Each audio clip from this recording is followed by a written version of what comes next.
किसी घने जंगल में एक शेर और एक शेरनी साथ रहते थे। वे दोनों एक दूसरे से बहुत प्रेम करते थे। हर दिन दोनों साथ में ही शिकार करने जाते और शिकार को मारकर साथ में बराबर बराबर खाते थे। दोनों के बीच में विश्वास और भरोसा भी खूब था। कुछ समय के बाद ही शेर और शेरनी दो पुत्रों के माता पिता भी बन गए। जब शेरनी ने बच्चों को जन्म दिया तो शेर ने उससे कहा कि अब से तुम शिकार पर मत जाना, घर पर रहकर खुद की और बच्चों की देखभाल करना। मैं अकेले ही हम सब के लिए शिकार लेकर आऊंगा। शेरनी ने भी शेर की बात मान ली और उस दिन से शेर अकेले ही शिकार के लिए जाने लगा। वहीं शेरनी घर पर रहती और बच्चों की देखभाल करती। बदकिस्मती से एक दिन शेर को कोई भी शिकार नहीं मिला। थक-हार कर जब वह खाली हाथ घर की तरफ जा रहा था तो उसे रास्ते में लोमड़ी का एक बच्चा अकेले घूमता हुआ दिखाई दिया। उसने सोचा आज उसके पास शेरनी और बच्चों के लिए कोई भोजन नहीं है, तो वह इस लोमड़ी के बच्चे को ही अपना शिकार बनाएगा। शेर ने लोमड़ी का बच्चा पकड़ा, लेकिन वह बहुत छोटा था, जिस वजह से वह उसे मार नहीं सका। वह उसे जिंदा ही पकड़कर घर लेकर चला गया। शेरनी के पास पहुंचकर उसने बताया कि आज उसे एक भी शिकार नहीं मिला। रास्ते में उसे ये लोमड़ी का बच्चा दिखाई दिया, तो वह उसे ही मारकर खा जाए। शेर की बातें सुनकर शेरनी ने कहा, जब तुम इसे बच्चे को नहीं मार पाए, तो मैं कैसे इसे मार सकती हूँ? मैं इसे नहीं खा सकती हूँ। इसे भी मैं अपने दोनों बच्चों की ही तरह पाल पोस कर बड़ा करूंगी और यह अब से हमारा तीसरा पुत्र होगा। उसी दिन से शेरनी और शेर लोमड़ी के बेटे को भी अपने पुत्रों ही तरह प्यार करने लगे। वह भी शेर के परिवार के साथ बहुत खुश था। उन्हीं के साथ खेलता कूदता और बड़ा होने लगा। तीनों ही बच्चों को लगता था कि वह सारे ही शेर हैं। जब वह तीनों कुछ और बड़े हुए तो खेलने के लिए जंगल में जाने लगे। एक दिन उन्होंने वहां पर एक हाथी को देखा। शेर को दोनों बच्चे उस हाथी के पीछे शिकार के लिए लग गए।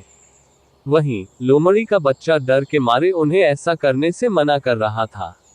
लेकिन शेर के दोनों बच्चों ने लोमड़ी के बच्चे की बात नहीं मानी और हाथी के पीछे लगे रहे और लोमड़ी का बच्चा वापस घर पर शेरनी माँ के पास आ गया।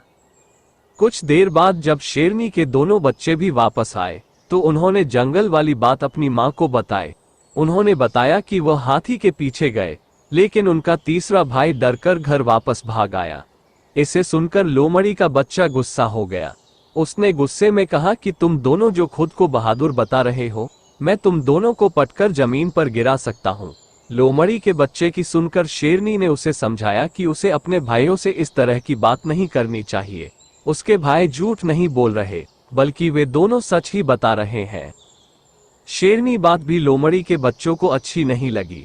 गुस्से में उसने कहा, तो क्या आपको भी लगता है कि मैं डरपोक हूँ और हाथी को देखकर डर गया था?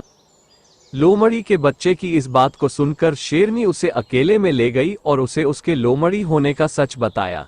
हमने तुम्हें भी अपने दोनों बच्चों की तरह ही बड़ा किया है, उन्हीं के साथ तुम्हारी भी परवरिश की है, लेकिन तुम लोमड़ी वंश के हो और अपने वंश के कारण ही तुम हाथी जैसे बड़े जानवर को देखकर डर गए और घर वापस भाग आए।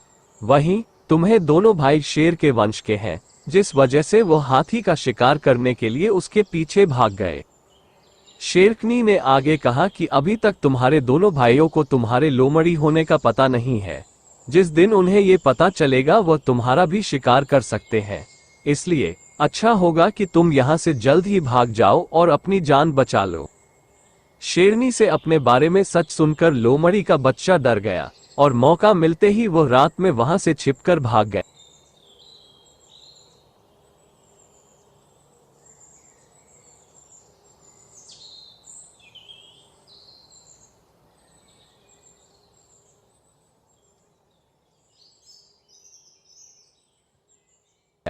कहानी से सीख। शेरनी और शेर के तीसरे पुत्र की कहानी हमें ये सीख देती है कि काया और डरपोक वंशज के लोग अगर बहादुर लोगों के बीच भी रहें तो भी वह बहादुर नहीं बन सकते हैं। उनकी आदतों में उनकी वंशज की सोच और दक्षता की झलक बनी रह सकती है।